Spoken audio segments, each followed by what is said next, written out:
Anna woke up the next morning feeling more rested than she had in a while. The events of the previous day seemed like a distant nightmare, but the reality of her situation quickly settled in. She sat up in bed, taking in the room around her. After a few minutes, she heard a knock on the door, and James entered, carrying a tray with breakfast.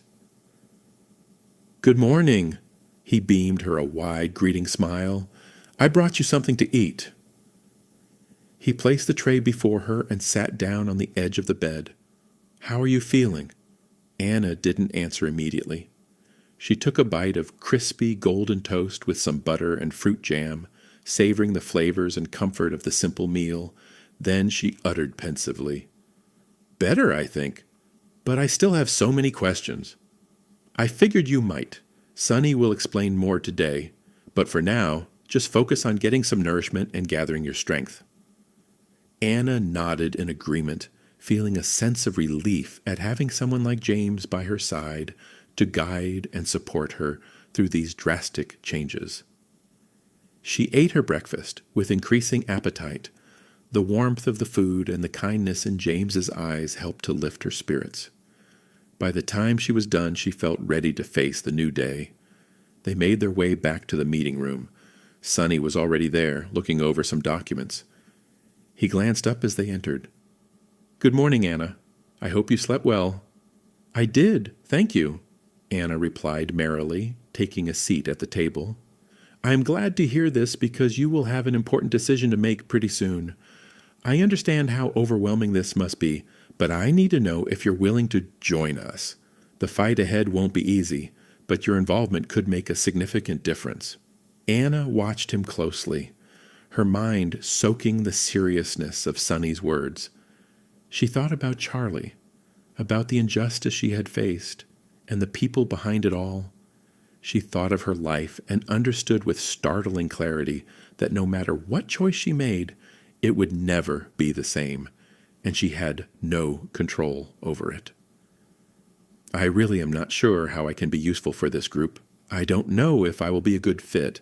I am just a simple, ordinary girl whose life turned into a train wreck."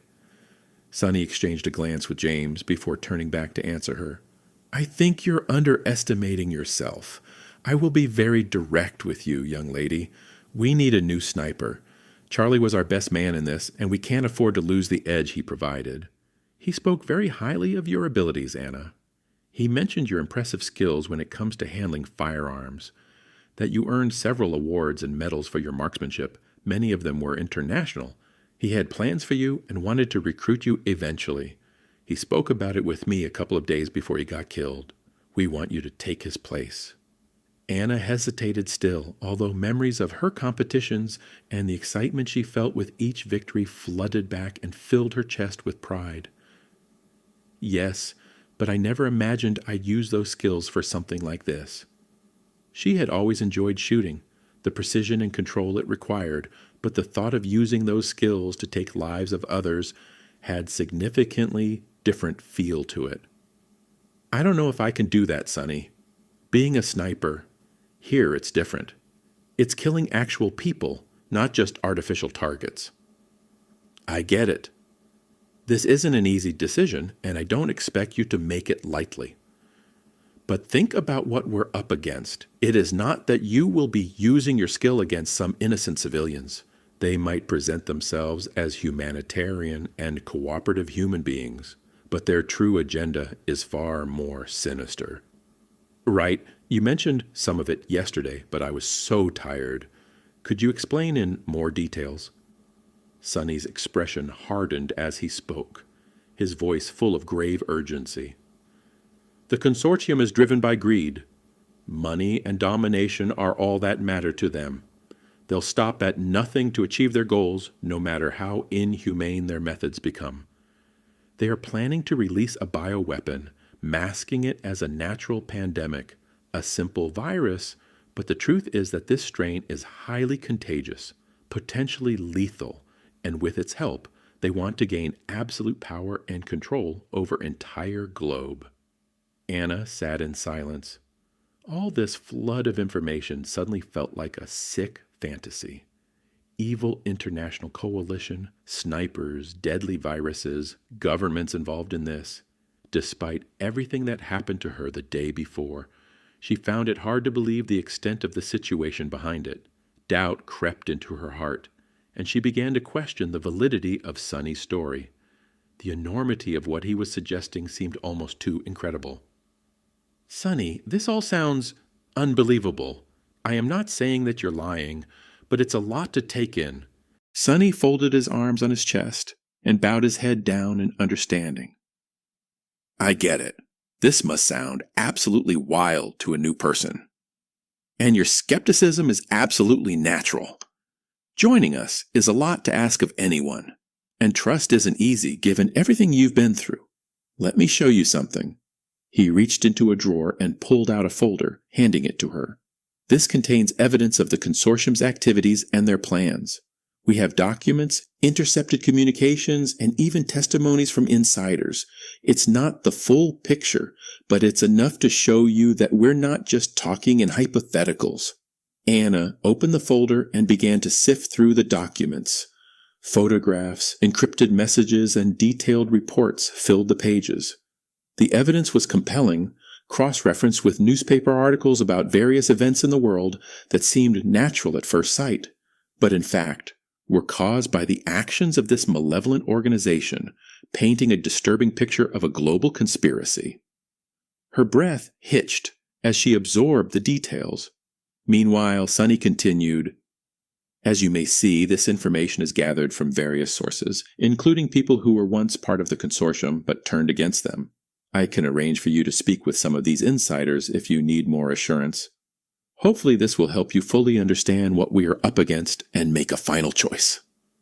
Anna closed the folder, utterly shocked and deep in thought. This is a lot to digest, but it does make me think.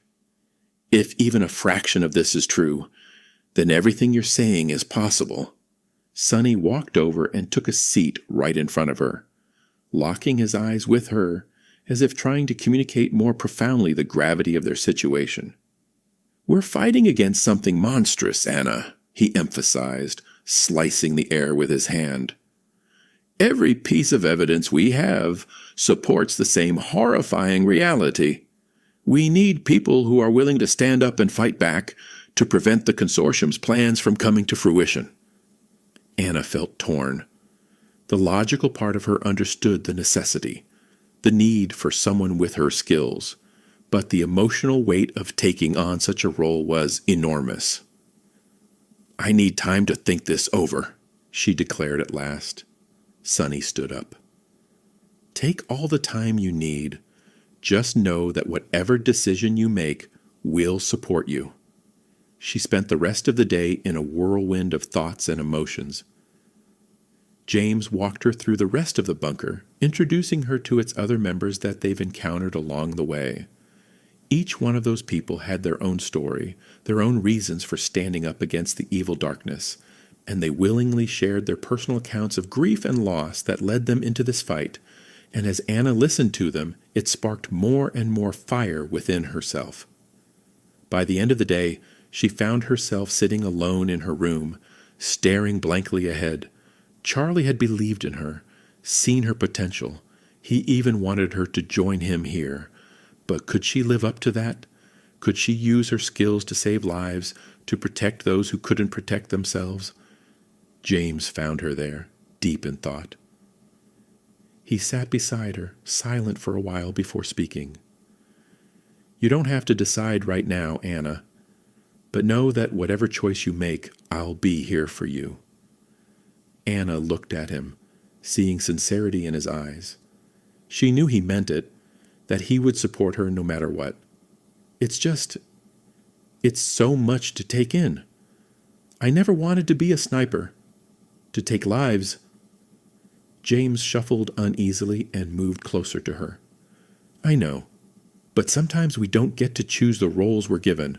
Sometimes we have to step up because it's the right thing to do. I just don't want to let anyone down, especially not Charlie." James placed a hand on her shoulder. "You won't, Anna. Whatever you decide, I am sure you'll be doing it for the right reasons. And that's what matters.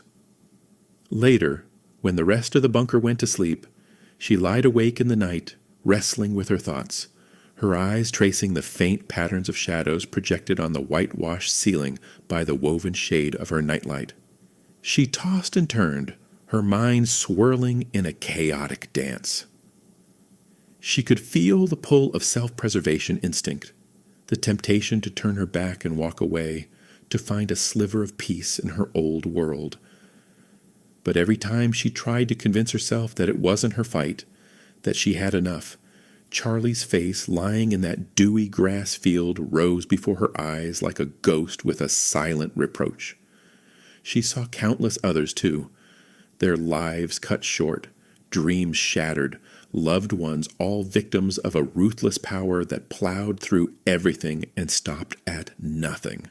The thought of turning her back on them felt like a betrayal that will haunt her for the rest of her life. She wrestled with her fears, her anger, her exhaustion. The questions kept coming. Was she strong enough? Could she really make a difference? What if she failed? The hours dragged on as she felt paralyzed, caught between the desire to fight and the suffocating dread of what it would cost her. As the night progressed, though, it gradually brought with it a fragile sense of calm. Anna sat up, the indecision still clinging to her, but something had shifted. It was as if the confusion and insecurity had given way to a budding determination. She couldn't ignore the truth any longer.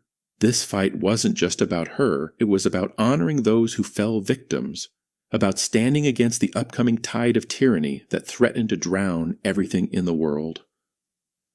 She had skills that could tip the scales, a chance to turn grief into something meaningful, and it was her obligation to use them to help others.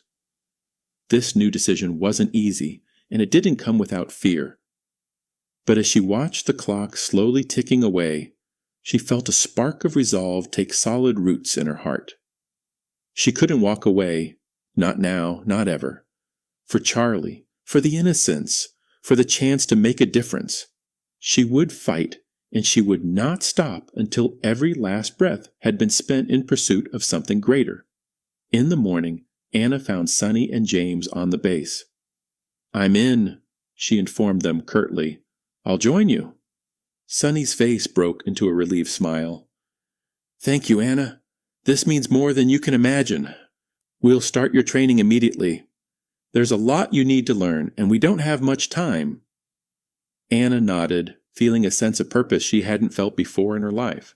She didn't know what the future would hold, but she was ready to face it head on, alongside her new friends. The rest of the day was filled with activity. They began her training, teaching her everything, from self-defense to the intricacies of their mission. Anna absorbed the information fast, her mind sharp and capable. She felt a growing connection to the people around her, a sense of belonging that had been missing since Charlie's death. And as the days turned into weeks, her skills improved even further. She became more confident, more knowledgeable, more prepared and eager. She was no longer just a victim of circumstance. She was a fighter, ready to take on the enemies that had turned her life upside down.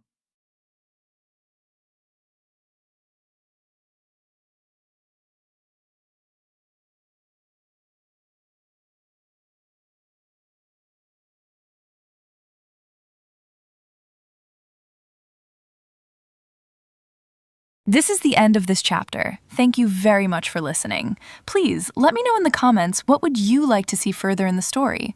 What do you think of the characters? What was the most interesting thing for you about this part of the story? I would love to hear your opinion and feedback.